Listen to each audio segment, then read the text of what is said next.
大家好，我是武恒。今天我想来讨论的是台湾高中老师遭到性骚扰，但是却被学校刁难的事件。目前在高雄市议员黄捷的脸书上揭露此事，我来还原一下来龙去脉。简单来说，血训女教师3月时段遭到学生的数次性骚扰，感到极度不舒服，于是只好在4月6号申请校内性平调查来处理。但是由于内心女性和教师这两个身份起了冲突，女性的身份会希望学生得到惩处，并且日后不再办。但是身为老师的部分，她会担心说，之后知道怎么维持师生间上对下的地位关系，然后还有会不会担心这个学生的前途会不会被毁掉于是这给他非常大的压力因此在4月7号的时候昏倒送医。但是之后呢，他请求工伤进行自我调试，并且提出医院证明。那然而学校的态度却是说，却相当的恶毒无情在电话与学校行政联络之后呢，人事组的组员多次以要赶快请假的理由，然后去催促他，然后并说否则会旷职，身体状况如此或者有不能胜任工作的可能。谢姓教师不仅在7月事情落幕前没有受到学校的充分结束，在性平调查的程序当中甚至还听到一些冷言冷语比如说被摸一下又不是少块肉摸一下要请假又不是大力工作被学生摸就不能上课了吗？为什么我要帮他代课等等甚至最后事情落幕的时候呢，7月6号主任还质疑谢老师在其Instagram 上面的内容有违反保密协议的嫌疑学生都在传来传去但事实上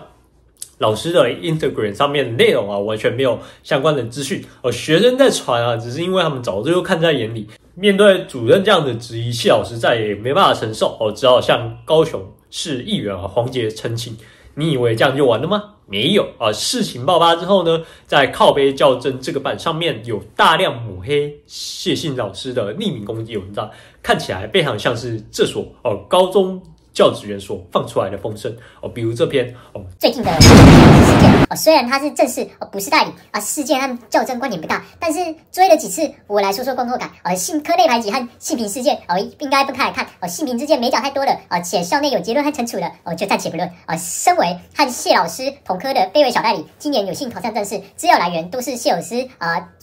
FB 上所写的第一手资料，我来说说想法。进修历史所是偏激的我已经很偏激了，还读历史岂不更偏激？这一次谢老师说这是科内某退休教师当面的言论聊天平时贬低呼聊天呼贬低呼，我们在场不评论不过这是某一个人的言性且已退休和科内现在市场的现行科务应该相关性不大，扩解到全科这样子，看到你这样的理解会让自己很辛苦真的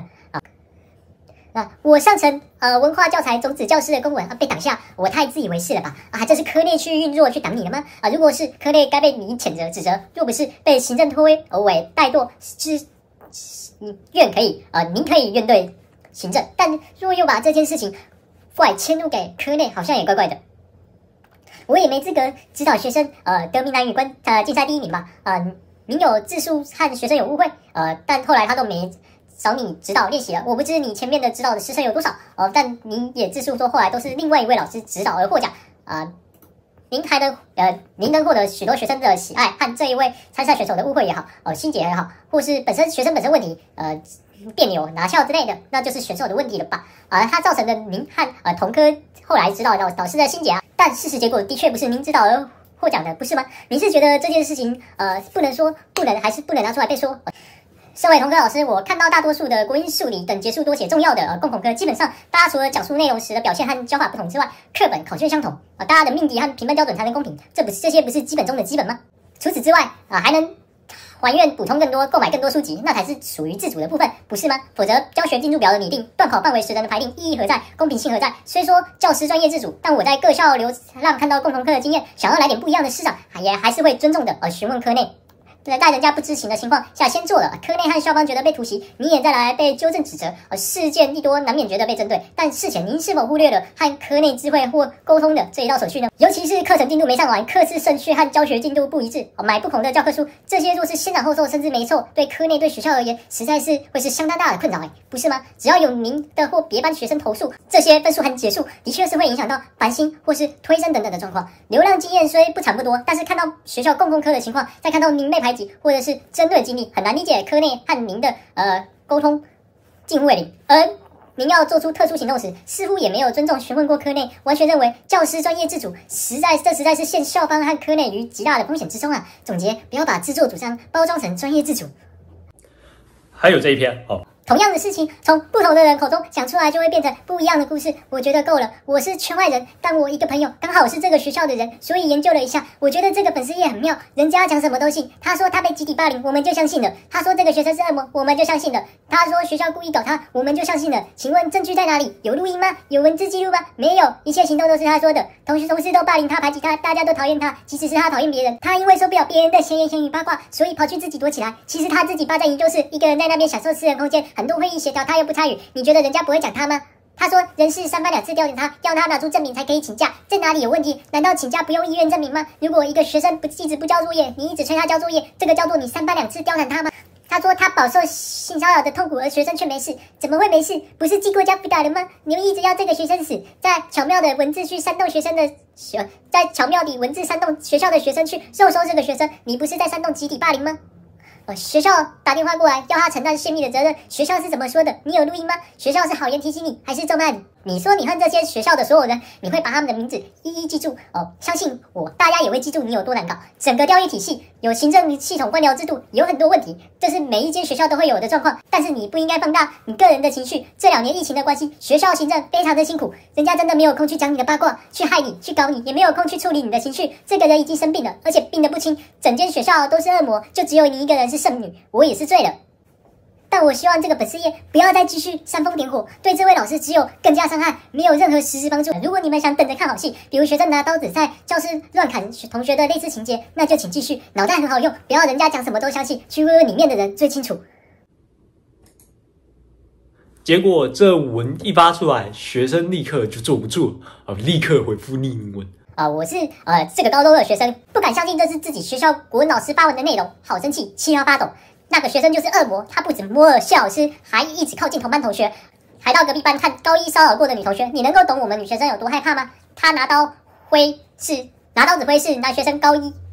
发生的事，那是根本不一样的事，跟性骚扰没有关系。你作为老师怎么可以这样移花接木？谢老师没有霸在研究室，那只是因为他不喜欢去3楼，所以都在4楼备课。我们学生都知道，而且有叫我们不要去4楼找他，因为会有老师进来休息。我甚至看到有一次老师在走廊晒太阳，我们跑去找他聊天，老师说研究室有老师在睡觉，他在这里等着去教室上课。请问这叫霸占研究室吗？谢老师根本不管其他人闲言闲语。以前我们班男生很没礼貌，常常开很不好的玩笑。有一次在国文课上说，老师你今天穿这样很像 AV 女优，我们都以为国文老师要生气了，结果没想到老师看了一眼，男生说要跟我合作，你还要再长大一点哦。我们全班校班下课男生去道歉，我们问老师不会生气吗？谢老师说不会啊，要生什么气？这样叫在乎他人闲言闲语。我作为学生不知道老师请假是不是有困难，但是你们国文老师真的觉得记过符号对那位学生有用吗？他已经从学生摸到老师，并且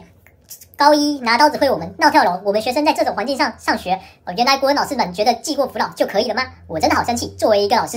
我什么都不能做只能看着大人恶心的嘴脸。我们跑社团办活动，哪一次没有收到学校的善意提醒？说穿了就是打一直打然后言论审查。现在我知道了，这就是国文老师们的想法。原来就是你们这样想谢老师。我觉得最难搞的就是你们。我从来没想过这是我的高中生活，见证一群国文老师集体霸凌另一个老师，然后说他生病了，校风